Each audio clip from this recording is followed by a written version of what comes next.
What's happening, everybody? Welcome to the channel. Thank you for tuning in. Appreciate you. If you've never been here before, welcome. Check out plenty of videos that I have up. Everybody else, welcome back.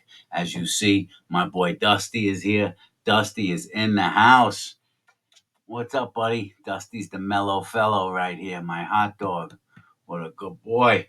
You know, any of you that watch my videos know Dusty just went through a surgery. He has bounced back to normal. He is doing great. Just wants to chase his ball and be a normal dog.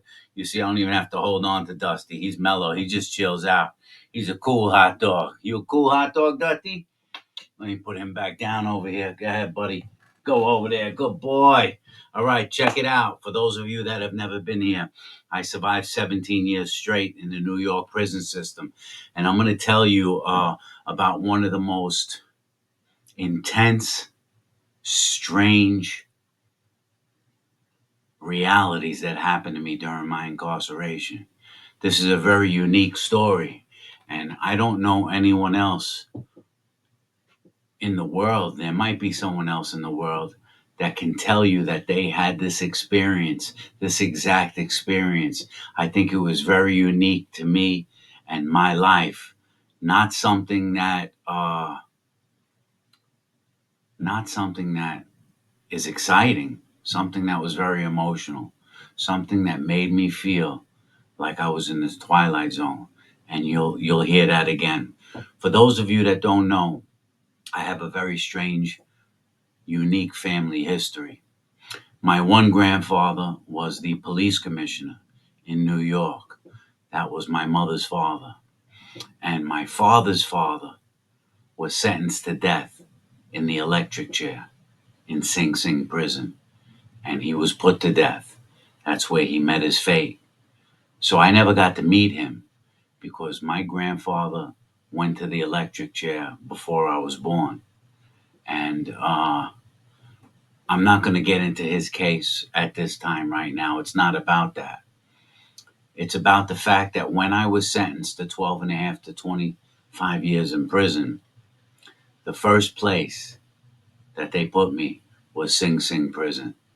The first place that they put me was in the same exact prison that my grandfather was put to death in. And when they put me there, I called my father to tell him that I was transferred from downstate correctional facility, which is where they send you when they're first sending you to prison.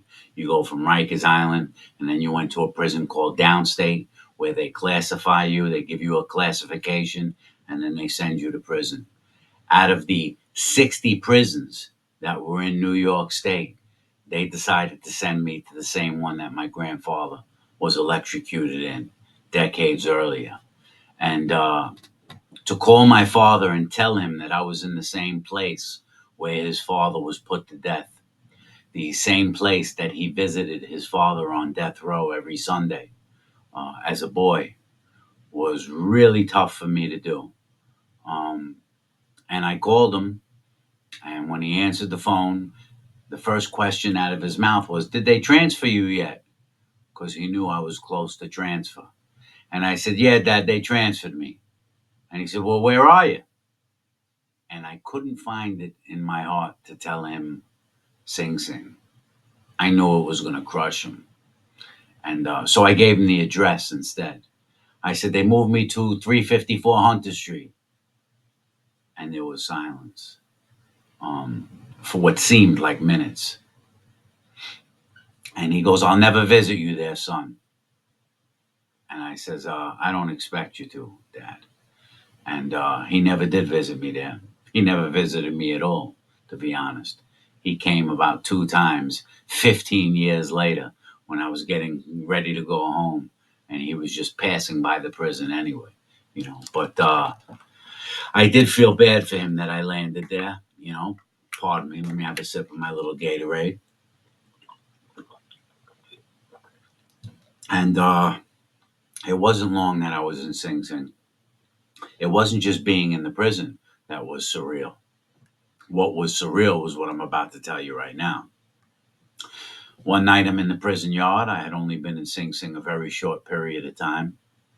and I see a man walking through the prison yard in a pair of blue jeans. This was not typical because no one's allowed to wear blue jeans in prison. Everyone had on state greens. And I see this big guy, 6'4", 6'3", big heavy guy walking in blue jeans. And I say to one of the other prisoners that I'm hanging out with, I said, "Who's that right there?" And they said, "That's the Dep of Security. That's the Deputy Superintendent of Security." I said, "Man, I'd love to ask him a question. I want to ask him a question." So my buddy told me, "Go ahead. You could go ask him a question." That's why he walks through the prison yard. He's one of those superintendents that he communicates with the prisoners. So I says, "Come with me. I don't want to go talk to him alone. You never go talk to someone like that alone. You want another prisoner with you as a witness." And so we walk up to him, and his name was Conley, a matter of fact, Dep Superintendent of Security Conley. And I say, "How you doing, Mr. Conley?" I says, "I just wanted to ask you a question." And he said, "Yeah." I said, "Is the electric chair still here in the facility? Do they still have the electric chair here?" And he said, "No." He said, "It's in a museum." So I says, My grandfather went into that electric chair." And he turned around and told me my name. He says, "I know who you are." He says, "I heard we were getting the grandson of someone we electrocuted." I said, "Wow." He said, "Would you like to go see where it was?" And I said, I would. I would like to go see where it was." So he says, "Come on, let's go." That's how cooperative this guy was. And it's probably about 8 o'clock at night, in the yard, recreation time. So he goes, "It's on the other side of the prison. I'll have to bring you over there. Come on." And he walks over to the officer and he tells the officer, "I'm taking one out of the yard," because they have a count of how many people are in the yard. So he explains to the officer that he's taking one prisoner out. And he walks me all the way to the other side of the prison, because at this time I was in B block and the electric chair was over in the A block side. Uh, and where they kept the chair itself had been transformed into the prison's vocational building. It was used as a vocational building. And he walks me through the yard and he brings me up into the building, into the vocational building where the chair was. And he brings me into that room. And when he brings me into that room, I automatically got goosebumps. I automatically had the hair on the back of my neck standing up. And stepping into that room, it became freezing to me, absolutely freezing. And although the chair was gone, he's like, "That's where the chair was, right there." You could still see the bolts on the floor that held the four legs of the chair to the ground. And you could see them. You could see where the electric chair was. And you could see where the witness box was. And you can see where the electronics and the switches on the wall were. And he turns around and he says to me, "I'm going to go downstairs into the basement to see if they have any records." He goes, "They have a file cabinet down there with a lot of records. Let me go see if there's any records on your grandfather." And he walks downstairs and he leaves me there alone. And I walk over to where the chair was and I'm standing in the exact spot where the chair was. I'm standing right on top of those four bolts that are in the floor. And I said, "I guess this is an opportunity for me to speak to the grandfather that I never knew." And I closed my eyes and I said, "Grandpa, if you could hear me," I said, "the first thing I want to say is that I'm sorry for being here. And I'm sorry for letting you down. And sorry." And this feeling just came over me that's impossible to help you decipher.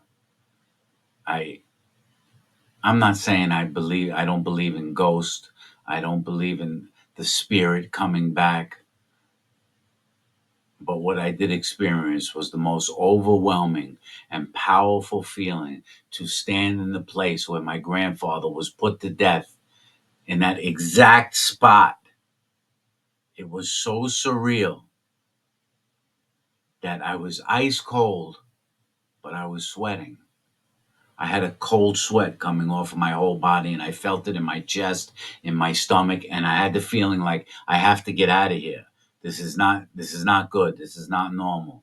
I feel like I need to remove myself from here right now. This is too powerful. And it was a minute or two. I left. I walked over to the stairwell and I waited for Conley to come back up. And when Conley comes back up, he actually found the folder. He says, I found the folder. He says, and I made some photocopies for you. I can't give you the original. He said, but I made some photocopies for you. And when I opened up the folder, there was photocopies of a couple of drawings that my grandfather had drawn while he was in his on death row. There was a couple of drawings in there, and there was a sheet of paper that talked about his behavior, like a small diary that an officer had written about observing him for the last 24 hours before he was put to death. And it said things like, prisoner is sitting on his bed, prisoner is writing a letter, prisoner is pacing, and it said all the times and the dates were written next to it. And then it said prisoner's last meal, and I got to see what he requested for his last meal. And I thanked the man. The depth security was a really nice guy, and he did that because he knew how meaningful it would be to me. He knew it was a very unique moment. He didn't do it to just be like, come on, I'll take you over there. He really did it because he knew that it would be a powerful moment for me.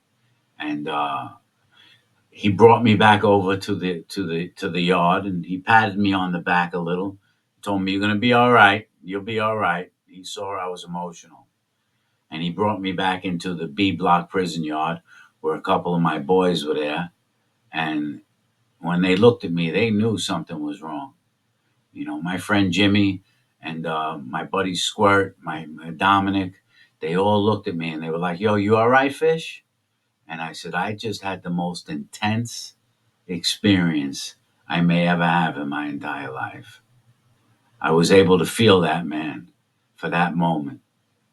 And I think some more feelings went through me that I'm not even able to communicate right now with you about how powerful it was. I felt the man. I was able to see his face. It was really intense. And so I figured I would just share that wild story, that very unique story. How many people can say that their grandfather was put to death? I'm not saying that I'm proud of it. I'm just saying, how many people can say that their grandfather was put to death in the electric chair and that decades later they stood in the exact same spot? Very crazy. I'll have another video for you guys soon. Take care.